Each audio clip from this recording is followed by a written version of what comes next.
Blog Talk Radio. Hello, and welcome to Work Trends with Megan M. Biro. Whether you're here to network, learn, or share, we want you to have fun. During this live broadcast and Twitter chat, we'll discuss the future of work with smart and entertaining guests who value today's business and its impact on the world of work for the future. Stay tuned, because we start in 3, 2, 1.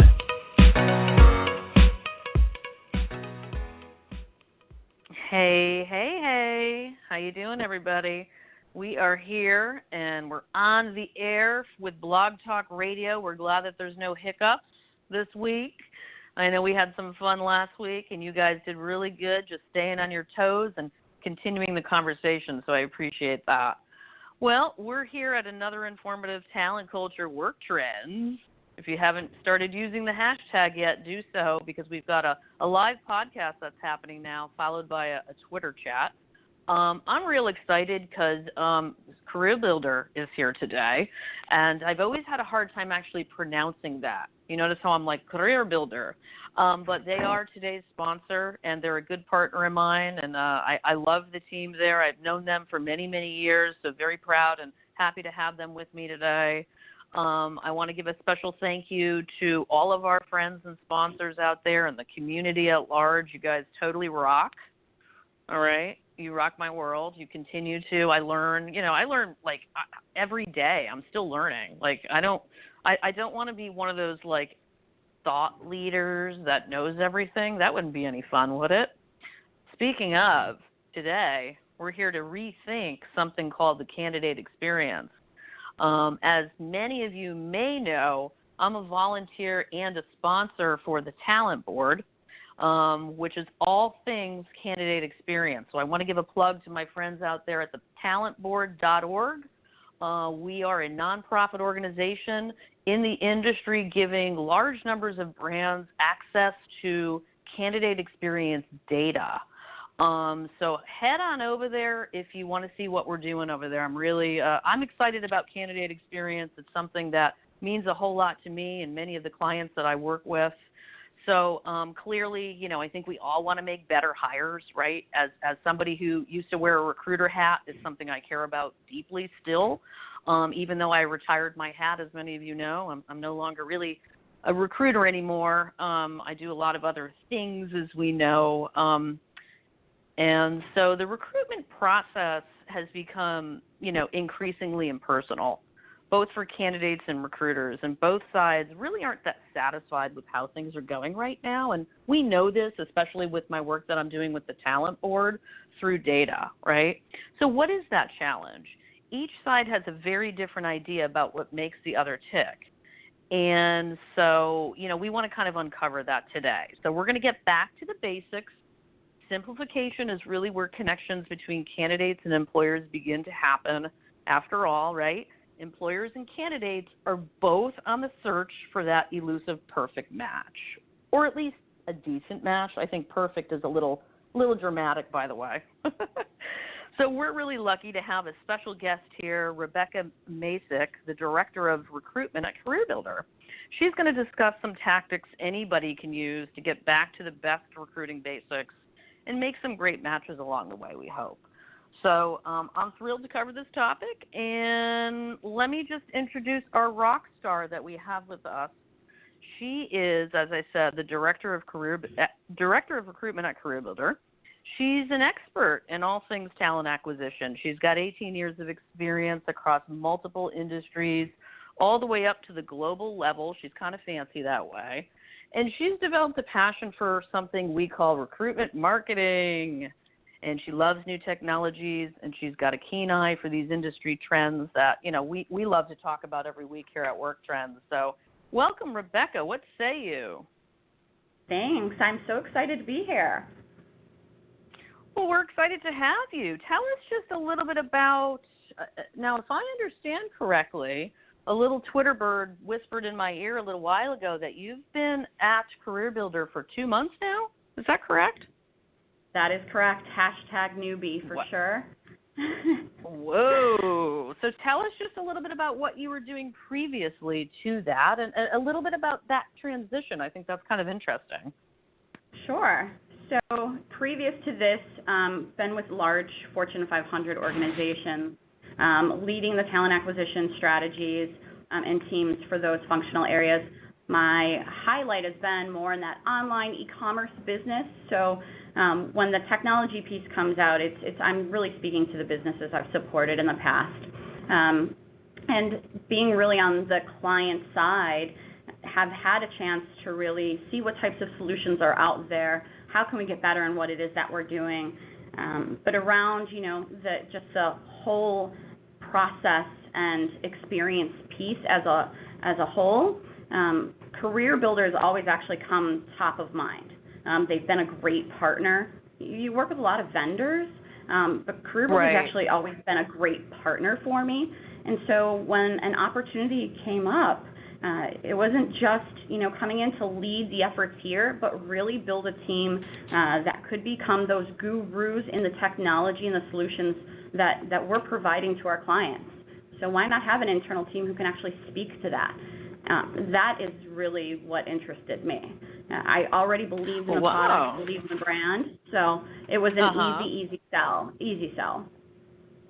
Huh, that's interesting. So the candidate experience was one in which you had already kind of had a relationship there, it sounds like. When you talk about, knowing the culture, right, in a transparency that, well, you were lucky because it sounds like you already had a relationship, right? You were able to kind of hone what it was like and who you might be working with, right? I was on that client side. We definitely have an opportunity to show off really more of what the culture internally is. So I had that sneak peek. Many of the people that I work with have said the same thing. It's speaking that language of what the culture is, the people that you're going to be working with, the things that you get to work on. I'm literally working with a company who speaks my speak. It is everything recruitment. It is everything around the technology to enable us in recruitment, the data. So to have all of these solutions and tools at your fingertips and be able to really help build upon that. I mean, one of the things that differentiates CareerBuilder from others in this space is they really keen in on what are the customers, what are our clients saying, what are the candidates saying. So they've always had that data set to back them up, but now actually utilizing that in turn to make them better, I don't see that happening from a lot of other people in this space. And so instead of building technology that's built by technologists, this is actually taking input from people who are sitting in those seats and need those solutions and tools. So to build upon it, a great opportunity. So why do you think, though, that the recruitment process has become increasingly impersonal? I find this to be kind of an odd thing going on right now. It's like we have all these tools. We're highly social, right? But yet it seems like it's becoming more and more disrupted and disjointed. What's your experience from your perspective on that? So sadly, this isn't just the recruitment process that we're talking about, right? That's become the reality of the economy of which we live in. So on the recruitment process piece, we're dealing with evolving workforce, right? Many say it's millennials, but I think it's really beyond that, and how we're just doing things is very different. The post-recession thinking, trouble realizing that we've shifted to this candidate marketplace. So many companies and organizations who have these great brands think that is exactly what it needs to sell it. Well, we can take our time. We can have a 45-minute process. Those things don't matter, and you know what? They're really missing out on that top talent because people are moving quickly. It's sort of like the house market, right? Right now, things can go on the market, and 5 minutes later, that house is sold. So if you didn't move, you're at a loss. And then not only that, it's really trying to find the balance of doing more with less. I can't be the first person that says that. I'm definitely not the first person who's heard it. Technology continues to boom, and while it's making recruitment efficient, we really need to make sure that we're letting the technology enable what we're doing, but not taking over the process. So simply put, it's become complex and complicated. Well, not only that, take a look at the April Labor Department report, seeing only 160,000 new jobs created. It's actually slowing down, which is kind of scary. So it's a tight market, and it still costs time, money, and a lot of bad culture hiccups when you make a bad hire. Absolutely. I mean, it's serious Absolutely. stuff, and it's becoming more competitive, really. Let's be honest.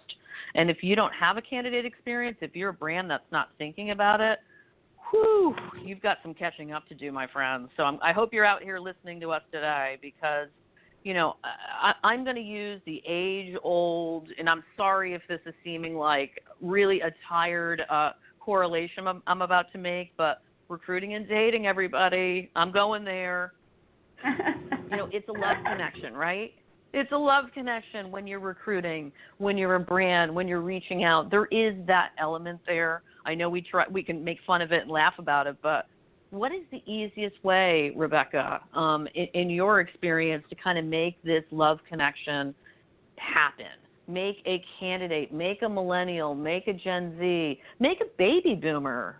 Let's not leave everybody out of this equation, by the way. Make a Gen Xer. Make everybody feel like there might be a connection. There might be that one little minuscule thing about that brand that gives me that little leg up where I say, you know what, I want to invest another 30 minutes here. Right. What are some easy ways we can do that? So the fundamentals around dating or love connection, the recruiting process, it hasn't changed.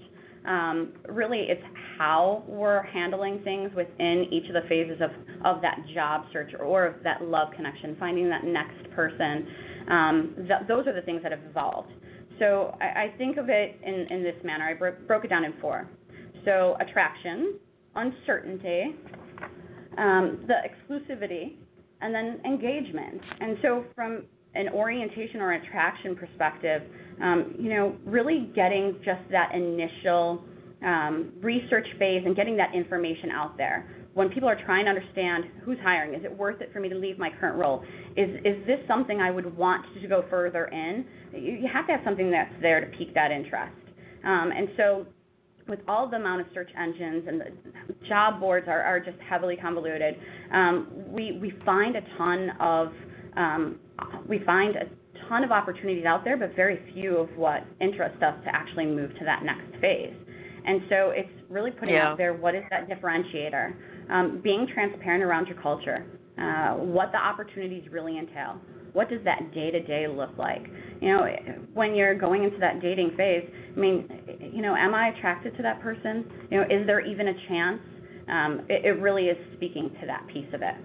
If you move down and now, I'm definitely attracted. I think that this could go a little bit further, but I still really have some questions. This is really about taking that deep dive and investigation into things. People are visiting your career site. You're stalking people on Facebook. We hope they are. We hope they are, Rebecca. If you have a career site that is actually worth looking at, and it's not a barren job description that has been cut and paste from another site, yes. I think if you've got a site like that, right, we're in trouble. Right, and mobile friendly, because the majority of the time that you're actually out there and searching, it's got to be mobile. So that mobile optimization is key as well. That's why a lot of dating services are on and via mobile as well, right? Not only that, let's talk about. We'd be remiss not to bring up video in this equation, obviously. How much are you seeing video actually working for brands right now? If you want to name drop some fabulous brands out there who are doing it well, go for it. I love to celebrate brands who are doing a good job of it. I think it's tricky. Let's be honest here, I think transparency has a lot of different angles to it, and there's a side of transparency that if you're willing to go there and you're willing to get real, and you want to have video, it's a balance there, right?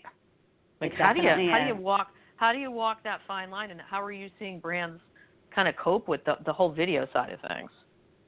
I actually find it to be really interesting. Video has been top of mind for a while, but those who are actually taking action in it and using it really smart.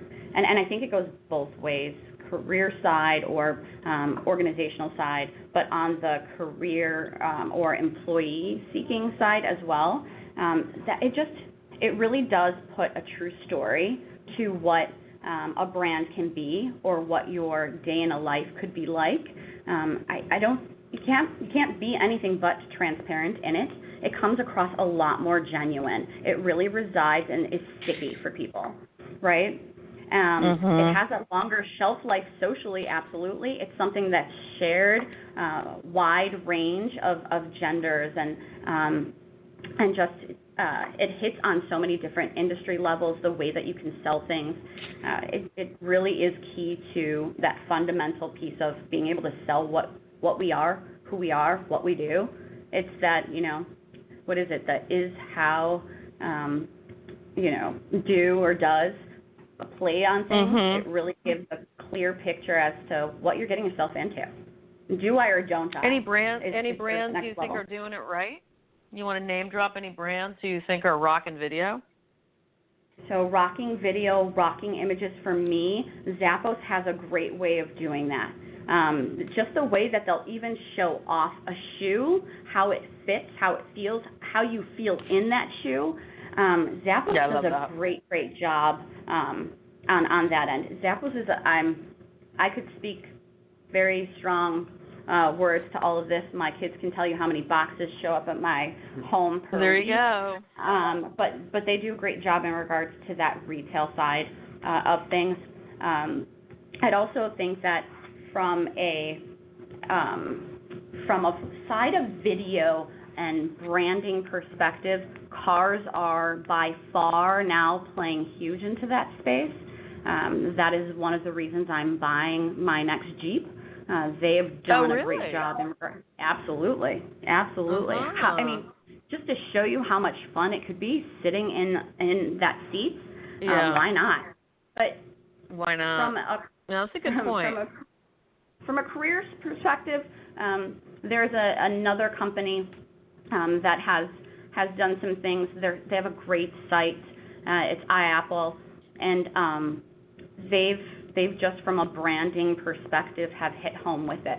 I don't think that they actually themselves own or distribute or script how those videos are coming out. It's all basically built upon by their own internal employees and team members. Oh, nice. I love that. So, to the people out there who are running a desk, who are recruiting, what is the worst possible thing you think a recruiter can be doing these days? Because of all this stuff. Where should we tell people, to just be aware of, the pitfalls of recruiting now? What's that look like? So the worst thing a recruiter can do is sit and wait, or forgetting to treat people and candidates like humans. I think not responsive, going into a black hole, that type of piece speaks very loudly to a person's internal brand, their external brand, the company brand, and really the value of what we're seeing or thinking about a candidate. That is the worst thing that a recruiter can do. There's lots of questions out there, questions that need to be answered, and sometimes with the amount of things that recruiters have on their plate, those things are the ones that tend to fall to the wayside. Thinking that technology is going to be all and all on what your processes are and forgetting about that human touch, that is what will kill a company, their brand, and being able to hire the top talent. There's still something called the phone. Use it, right? Absolutely. We still have to talk to people. You still have to meet people on video now, right? You still have to reach out and get out of your comfort zone as a recruiter. What about for job seekers out there? How can they really screw up their chances without even realizing it, maybe, right? So I think earlier we were talking about social media presence. You don't know that people are out there viewing these types of things.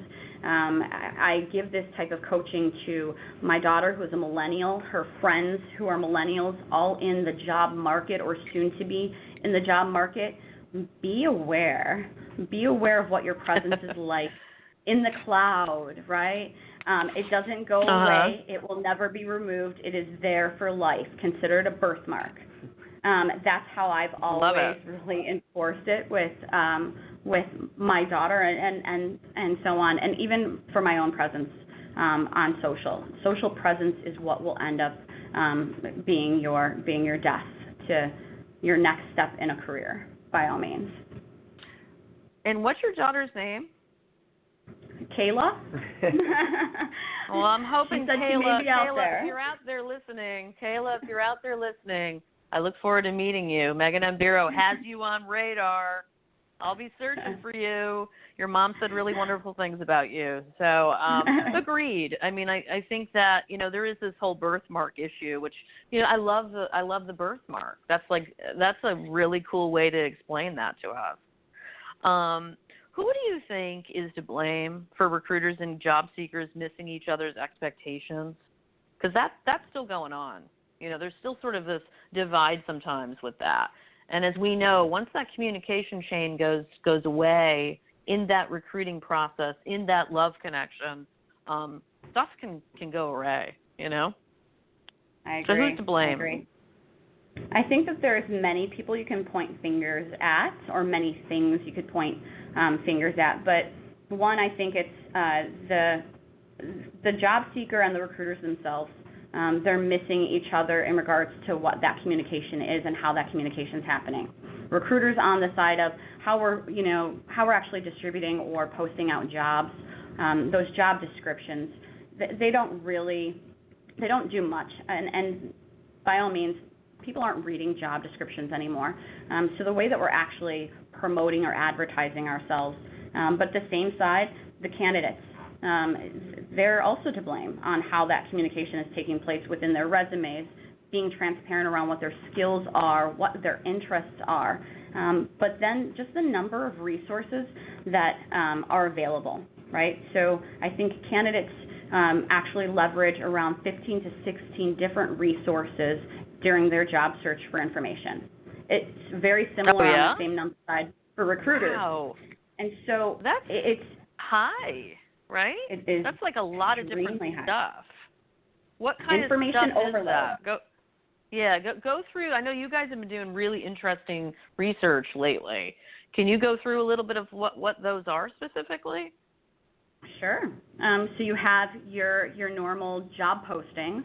You have career pages. You have social media. You have what referrals employees within that company are actually stating. Glassdoor, you have friends and family, and even right now, if you think about it, a brand is no longer what we tell consumers it is. That goes on the same side of on the candidate side, right? It is really about what they're hearing in the market, and because there is so many different avenues, so many boards, so many different resources to utilize in informing your decision around a company or your interest in a company, it can almost be an overload of information. So we shouldn't be surprised because, information is everywhere in the life that we live right now. Mhm. Absolutely. There's almost too much of it, right? Yep, it is.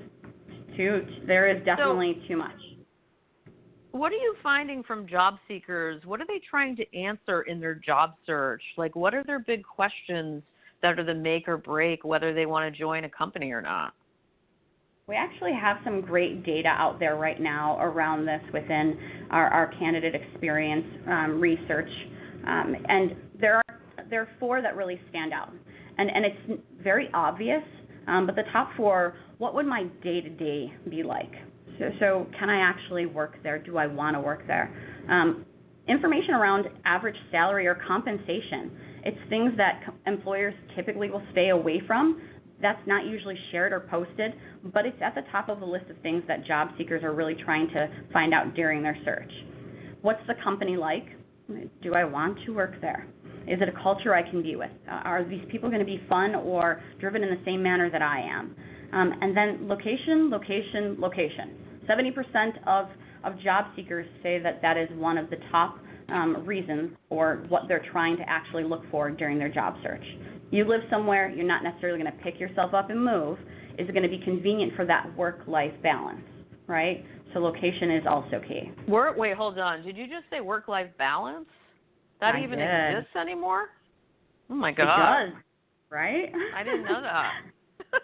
I had no idea that's even still a thing. Huh, go figure. I like to call it something else besides balance because I think that's sort of I don't think that really exists. I think that's something we like to tell ourselves so we can sleep better at night, but that's okay. That's a whole nother work trends show, right? It is definitely one of the things that job seekers want. Yeah, no, I hear you. The location's a biggie. And, what about all those telecommuters or people who don't really want to be in a culture, right? The outliers who are becoming more and more the norm, more and more the mainstream, with deaths all over the world. I mean, that's a whole nother section here of people, right?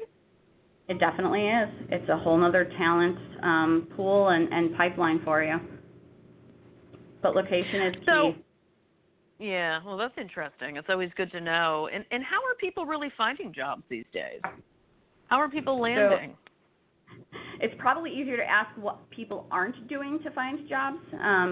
So as I mentioned earlier, on average, candidates are using 15 total resources actually in their job search. So it shouldn't be surprising since we live in that day-to-day of information being everywhere. I don't know that there isn't anything I don't Google. It's definitely the place to go. But 80% of job seekers say that their key pieces and what they're looking for, or what they want, is that money, the work-life balance, and advancement opportunities. That's what they're looking for in their jobs. How are they actually doing it, and how are they finding this? It comes really down to what people are actually saying, referrals, that branding piece. Yeah, referrals are huge. That first impression is also key. What made that difference, and why should they actually consider it? Because there's a small window of time in which you actually have the interest from a candidate. That's usually a 2-week window. If you haven't actually grasped their attention or made that first impression, intrigued them in some way, they are definitely moving on to that next opportunity. You've lost them. So making sure that you're staying on top of what are their interests, having that human touch, and playing it personal to them, that is the key piece. That's what's going to differentiate people when it comes down to those conversations. I can bring up so many different scenarios and different instances where I've had people who have made the move, and the one thing it has always come down to is, remember that conversation we had? Do you remember what that selling point was? And it's always been that personal touch, that personal conversation with someone. But then, and you've learned about the candidate enough to know what it's going to take. That's not going to happen over email. That's not going to happen by stalking their social presence. That actually does come in that personal touch. What can employers do? What's the one thing employers can do, because we're down to about 2 minutes now, that can leave a lasting positive impression for job seekers?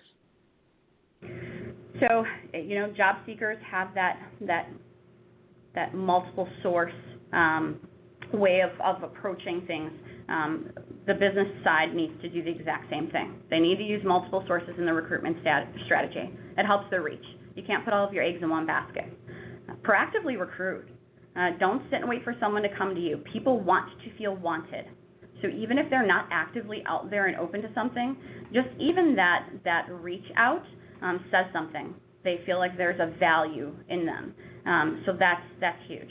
But create a compelling brand message that attracts the right connection to you and to the type of talent that you want on board. Because there's so many times that recruiter frustrations are, you have people, or if you have a pipeline and a flow, they are not necessarily the right fit or that match. So make sure you are actually creating a compelling brand message that attracts the right connection to you. And be engaged. Be engaged in your pipeline. Be engaged in the people that are engaged in your. Exactly. Yeah. Transparency is huge when it comes to how you're actually pushing that out there, speaking to it. This conversation, I said it was going to be definitely by the hip. It's one of those things. Transparency. It's a conversation, and being real, genuine goes a long way. Love it, Rebecca. Well, thank you and the team over at CareerBuilder for being my special guest today. We're running out of time here. I'd love to keep chatting with you. And the good news is we've got another half hour of this goodness that's going to unfold on the Twitters. So I'm out of here. And thank you so much again to the team, and let's continue this great conversation. Thank you. Thank you. See you over on the Twitters.